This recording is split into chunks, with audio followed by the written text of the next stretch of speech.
We're going to talk to Alex calling in from New York who wants to talk to us. Alex, you are live on Truth Wanted. What's up? Hey, Dan, how you been? Doing well. Talked about abortion, physics, and creationism. So just another week on Truth Wanted here, obviously. So what's up, Alex? Oh, like normal. Yeah, so I of want course. to talk to you guys about the the actual harm of thought crimes in the Bible. Yes. Oh. Yes. I'm with you on this one, but yeah, go ahead. So I was talking to my father, who is a non-denominational Christian.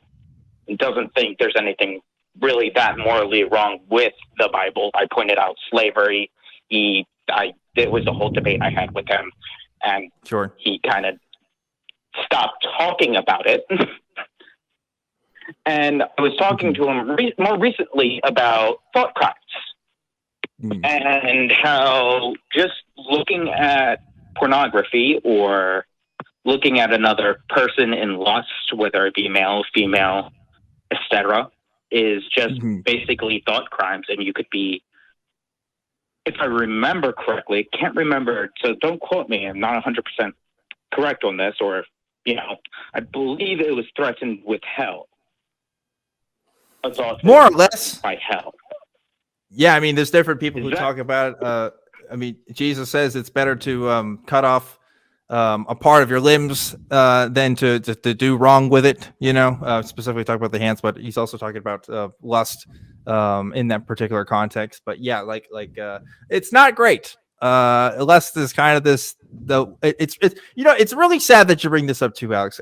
Just a tangent here, but I do this thing where I go on Reddit and I'm subscribed to a bunch of communities that I have no ideological agreements with, but I just like to see what they're saying. And one of them is the True Christian subreddit. And if you look at the True Christian subreddit and other related Christian subreddits, if you talk about the sins that people are struggling with, like more than 70% of the time, maybe 80% of the time, it's always porn and it's always lust. And this is just an example of this right here, a conversation like thought crime is, it's exactly what it is. It's thought crime, right? This idea that your thoughts have an effect on your eternal salvation and whether or not you are tortured for eternity or, at best, separated from God over something that physiologically we can demonstrate we don't have as much control as we really think we do. It's kind of crazy, but yeah, it is thought crime. I remember when Christopher Hitchens first brought this up in one of his debates, saying that God, committed people to the crime of thought crime. I thought, well, that's really hyperbolic. That doesn't really, apply here. But it really is a thought crime, right? If you're punishing people based on thoughts, especially ones that aren't fully in their own control. Yeah, I've always kind of struggled with trying to think of the word for it. I'm sorry about this, kind of blanked there for a second. The morality of how people can say, oh, it's the Old Testament versus the new one. The new one is better, more superior. And then I go, but what about thought crimes? I can literally go to hell just because of who I am as a person. Yeah. Yeah, it's true. Yes, that traditionally defined way of what lust is. Sorry. Go ahead. What I have told people in my family, I was like, look, by your standards, every part of me, what I identify as, what I am currently, I am going to hell. Are you okay with this? And the answer is never given. And honestly, from looking into it and reading a lot of philosophy and just knowing my background with cult-like ideology and cult-like tactics, thought crimes are essential when you need to make people feel guilty. For sure. Give me half a second, all right? Give me one moment. Okay, well, I guess while Alex is taking a moment there, I totally agree. It can definitely be used in a cult context. I think if we looked at, I mean, if you looked at the literal early history of Christianity, you might say that there's small gatherings of religious people and might more fall into our modern day understanding of that term cult, right? You know, Christianity has become so large and has such a variety in denominations that we don't traditionally think of Christianity as a cult, except for like the one-off denominations like the Branch Davidians and stuff. For some reason, they can count because, you know, they use more of those kinds of techniques and obviously follow the bite model more than like your average Episcopalian does. But like this is a holdover from when Christianity was a smaller group of people, in my opinion, right? This idea of lust and being something that you can be punished over thoughts, which again is thought crime. And you see this kind of thing happen in cults in more than just sexual sins, lots of other like any kinds of severance against the authority, right? If you're against the guru in any kind of way, that's also kind of a crime in a lot of these contexts. But yeah, this is a particular one involving sexual sin, right? It sucks. It's not great because yeah, there's a lot of that just can't be helped and can't be controlled. So we actually had the call drop here, unfortunately, while Alex was trying to figure out his situation there. But did you have any other thoughts you wanted to share on that, Dr. Abby? Well, I was just thinking about the whole thought crime thing. It's a very handy thing to have because you can instill guilt that way. And once you've instilled guilt, if you control salvation, well, then you've got people, you know, where you want them. Basically, at that point, you control them.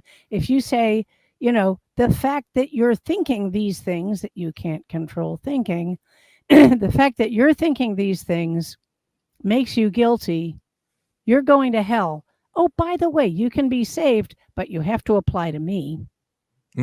Yes. You're controlling their lives right there, aren't you? And by the way, why don't you donate to my church and pay my salary and do all these other kinds of things? You know, give me some money and I'll tell you that you're good for a while, but it's not going to last because you're going to have more thoughts and you'll have to come back some more.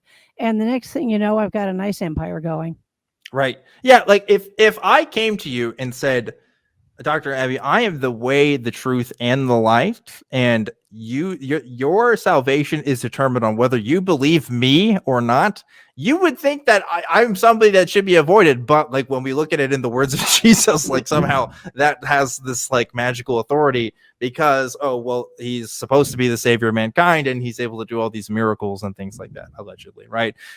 So it is kind of weird taking that kind of stuff out of context from the Bible itself. You know, it kind of rubs people the wrong way, but it's kind of there. I mean, if you're just looking at the text, that's what he's saying, and I think that's disturbing. But I think I'll take it further out of context. Yeah, Dan, I have this thing to sell you. It's really important. You have to have it, but you can't see it, you can't measure it, and we won't know if it worked until after you die. You're going to buy it? Well, really do I get important to go to heaven? Oh, if that's I the do? whole point. Yeah, you okay, can go then to yeah, heaven. sure, I'll buy it. Yeah, sounds good. So pay me a whole lot of money, and you'll never ever know whether it worked or not till after you're dead. Yeah. People think like, oh, that's such a mischaracterization of Christianity. Like that's like a big history of the Catholic Church, like right there, like the history of indulgences and all kinds of practices. Obviously, like Christian communities have, you know, been against this in some way or another as time goes on. But like, it's important to note, like, this is a big component over a lot of people's lives. This act of tithing and also just, you know, these kinds of contributions you're supposed to give to your communities. Like even in the book of Acts, the Acts of the Apostles, like these Christians were living together in communities, giving everything they were supposed to give. In fact, one person who most famously in the Bible who did not give was struck dead because they lied about, you know, giving the rest of their material possessions. They still had some left over. That's in like one of the first few chapters of there. It's like, whoa, that's kind of crazy that you could just be lightning strike killed because you weren't following the tenets of this religion. But like that was part of the mythos there and the stories